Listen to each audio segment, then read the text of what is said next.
twisted, scheming betrayer. Just how he'd describe himself, all according to plan.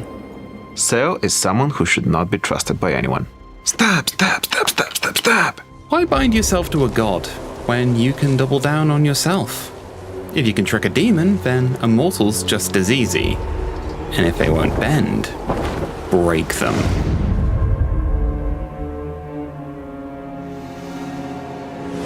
The lands and lords of Norsca are brutal and dangerous. But even further beyond the lands of Wind and Chill lies the Mountain's End. A chaotic place, scarred by warring factions and the deceit of chaos sorcery. And one of these sorcerers, a schemer from the north, has made treachery his domain.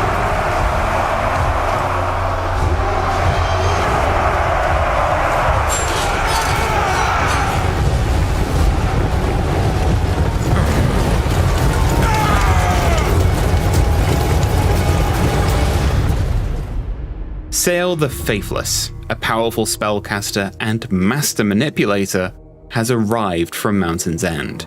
A brand new section of map given to us by the Chaos Gods, probably due to Sayl's polite words.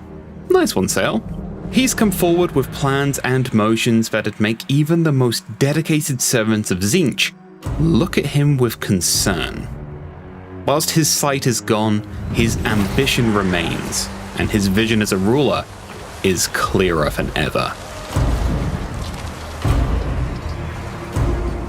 The Great Bastion, one of the highest symbols of Cathay's order, has stood resolute against the forces of chaos. Both demon and man alike have failed to take down those walls, but Sayl's never been put off by a challenge. He'll bring it down, just you watch. But before we get to that, he's going to need to secure the lands around him. And now you've learned of our devious plans, viewer, you've fallen for our master gambit. Giving you more details. If you want to learn more about Norsca's rework and Sayl's faithless ways, then, hey, check out the blog.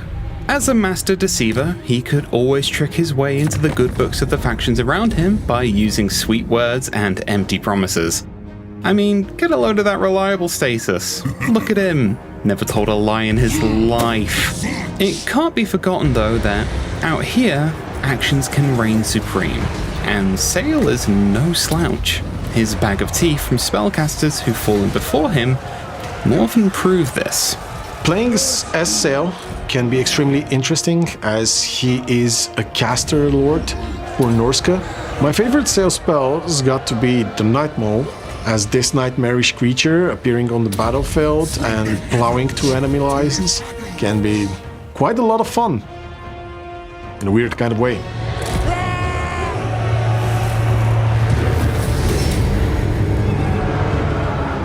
So while it's all well and good consolidating Mountain's End, Sayl will need more than a ragtag band of hairy warriors to thoroughly humiliate Gran Cathay, even if they're really up for it.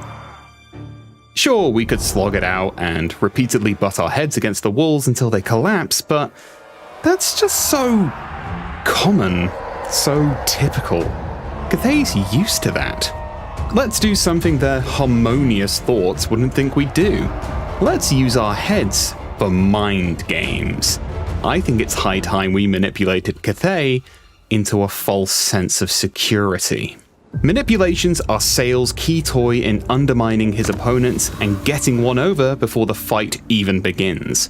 These can be used to bolster our forces with quicker recruitment times, instant sums of spoils, and increasing our vision on the campaign map. But more importantly, they can be used to make our enemy's life harder. We can damage them, destroy their diplomatic contracts, force wars, take money from them. There's all manner of ways to play with our foes and make them dance to our tune. But the key one we're interested in is infiltrating them. The plan is to infiltrate and build small outposts in foreign slots along the Bastion, allowing us to toy with the Cathayans from the inside, which will surely crush their harmonic ideals as we advance to take the walls. We will, however, need to keep an eye on this, as the devotees of chaos will be watching. They're not a big fan of Sayl's "I do what I want" nature, and will strive to keep him in check as and when they need to. Now, if we want to unlock the greater manipulations available to us, we're going to need to build Chaos Altars. These buildings are pivotal to one of Sayl's victory conditions, the Dark Ritual. Sayl's ultimate purpose is to perform a grand ritual in his constant strive for power. He achieves that through the construction of Chaos Altars. This also brings the attention of the Empire, Lizardmen, and the High Elves, which try to prevent him of achieving his ultimate goal. With every altar constructed, Sayl gets one closer to completing the ritual, enabling him access to higher level manipulations. They can also improve campaign movement or gains achieved from looting. They can also allow recruitment of a limited number of Chaos Warriors and Chaos Spawns. You might have also seen that they grant spoils and be thinking to yourself, hey, hold on, that looks shiny and new, and we'll get there, don't you worry your little Norscan heart. So, we know what we need, but how are we going to do this? Well, Zitan's getting a little too close for comfort here, and buddy, I remember when I made the Drazov showcase. You took my chair when I needed it, and I haven't forgotten that. So Sayl's gonna take on Zitan's force, whilst we raise a new army to deal with what remains. Chaos Dwarfs aren't exactly the easiest of foes, which is why we need one of our best guys for the job. And who better than a great Shaman Sorcerer?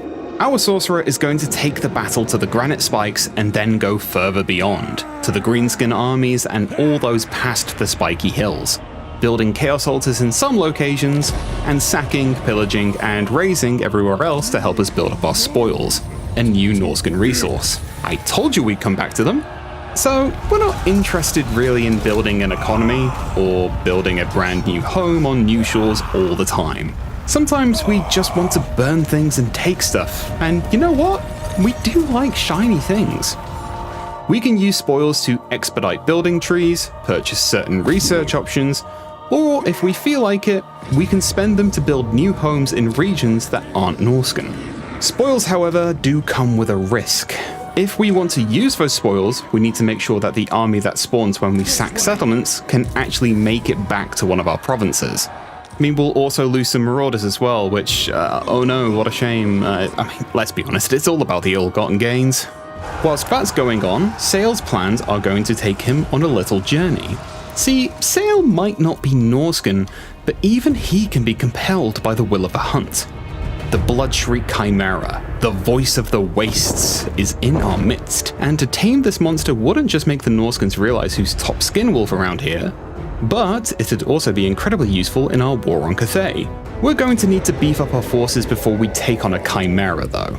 Ideally, we'll need some tough damage dealers, so we're going to build up our retinue of Marauder Bearmen, as well as building towards Famir forces. We'll be kept in check by our new hero unit, the Famir Noble. The Famir Noble is a new monstrous hero that excels at fighting enemy infantry. It can buff up other Famir and monsters around him, and can be quite a danger on the battlefield. So Sayl's off on his little journey, and might even consolidate more of the lands north of Cathay, should that be useful to us. With him on his hunt, and our great Shaman Sorcerer heading out west, I'd say this might be an ideal time for a montage, no? Sayl, in comparison to other Norscan lords, is much more attuned to chaos. But not only. He is a capable spellcaster and also serves with diplomacy as much as he does with the sword.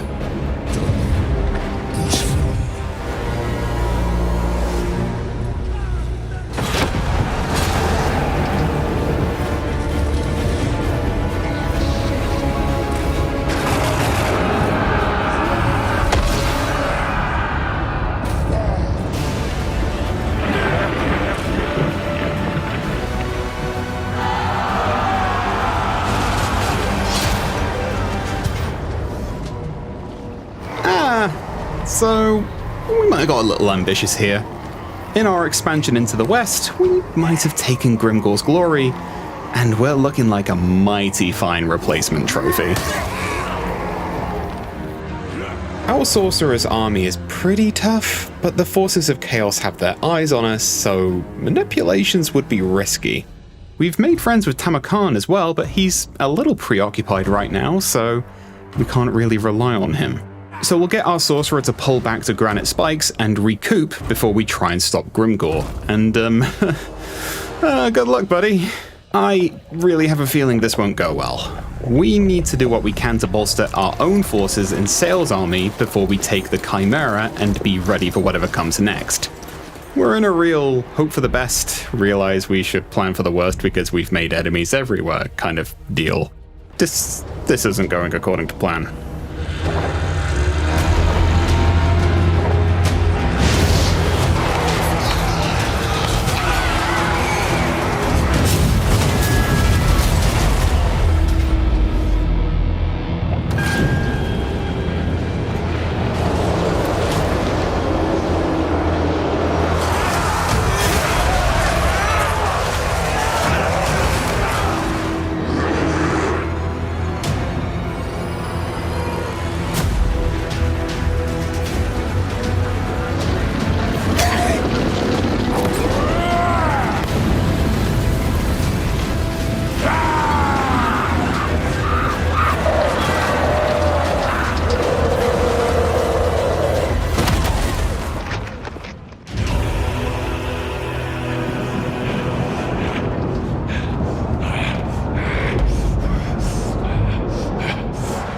So we're staring down the barrel of our own actions. Our altars we spent time building have mostly been reduced to dust by Grimgor and his boys.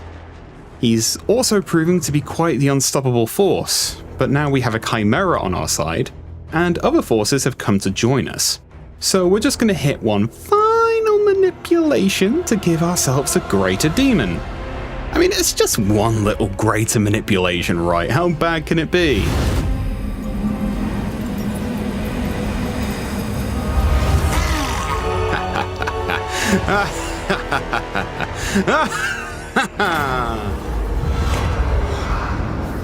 Well, matters might be bad, but Sayl's not going down without a fight. Grimgor might think he's the biggest dog in the yard, but let's show him what happens when you mess with the most treacherous sorcerer this side of the Bastion. Taking down Grimgor's army is a pretty tall order, but thankfully we've got a very tall fella. And also a very angry, hairy fella.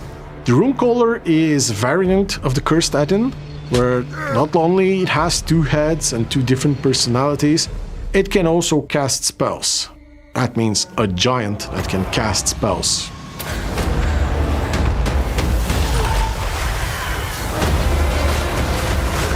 Bjorkbearstruck is a formidable legendary hero who is the leader of the Bearmen and is one of the toughest when it comes to hand-to-hand combat.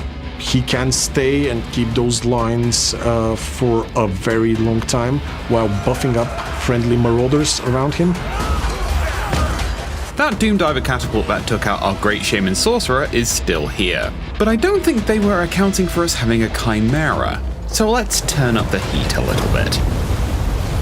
The Chimera is a single entity monster that is best utilized against enemy infantry. It has several different heads that can be quite dangerous, and you do not want to be standing in front of any one of them. Now that we've sown a little chaos in their artillery, let's keep up the dreadful portents for their missile line. The Dreadmaw is a new unique type of monster that doesn't really move around the battlefield in a normal way. It can burrow under the ground and then burst out in a targeted location, whether that be behind enemy lines or fortifications. It can spit out venom. It's awesome. Even with our reinforcements coming in, this battle is turning a little bloody, but we're starting to make Grimgor regret his choices.